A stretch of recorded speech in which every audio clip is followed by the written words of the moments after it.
Hello guys, അപ്പോൾ ഇന്ന് കുറച്ച് കണവ ഇട്ടിട്ടുണ്ടായിരുന്നു. അതിൻ്റെ കുറച്ച് കഷ്ണങ്ങളും അതിൻ്റെ തലയെല്ലാം കൂടെ ചേർത്ത് ഞാനൊരു തേങ്ങ വെച്ചൊരു തോരൻ ഉണ്ടാക്കാമെന്ന് കരുതി.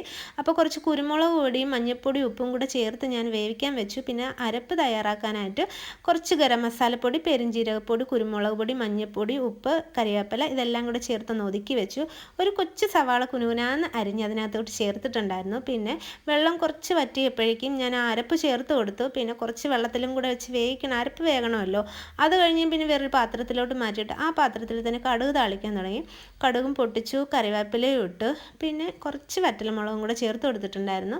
അത് കഴിഞ്ഞ് വേവിച്ച് വെച്ചിരുന്ന കൂട്ട് അതിലോട്ടിട്ട് നല്ലപോലെ തോർത്തിയെടുത്തതിന് ശേഷം പാത്രത്തിലോട്ട് മാറ്റി. പിന്നെ ഞാൻ തന്നെ ചോറിൽ കുറച്ച് ചൂടോടുകൂടി കഴിക്കാമെന്ന് വെച്ചു. എപ്പോഴും ഞാൻ തന്നെയാണ് കഴിക്കുന്നത്.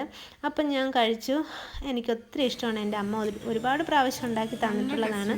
സംഭവം സൂപ്പർ അടിപൊളിയായിരുന്നു കേട്ടോ.